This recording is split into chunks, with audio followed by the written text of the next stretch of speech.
about 10 days after 9/11, I went through the Pentagon and I saw Secretary Rumsfeld and Deputy Secretary Wolfowitz. I went downstairs just to say hello to some of the people on the Joint Staff who used to work for me, and one of the generals called me and he said, "Sir, you got to come in. You got to come in and talk to me a second." I said, "Well, you're too busy." He said, "No." He says, "We've made the decision. We're going to war with Iraq." This was on or about the 20th of September. I said, "We're going to war with Iraq. Why?" He said, "I don't know." He said, "I guess they don't know what else to do." So I said, "Well, did they find some information connecting Saddam to Al-Qaeda?" He said, No. He says, "There's nothing new that way. They've just made the decision to go to war with Iraq." He said, "I guess it's like we don't know what to do about terrorists, but we've got a good military and we can take down governments." And he said, "I guess if the only tool you have is a hammer, every problem has to look like a nail."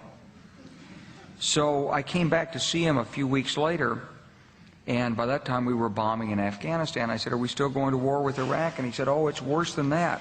He said, he reached over on his desk, he picked up a piece of paper, and he said, I just got this down from upstairs," meaning the Secretary of Defense's office today, and he said, "This is a memo that describes how we're going to take out 7 countries in 5 years, starting with Iraq and then Syria, Lebanon, Libya, Somalia, Sudan, and finishing off Iran." The truth is about the Middle East is, had there been no oil there, it would be like Africa.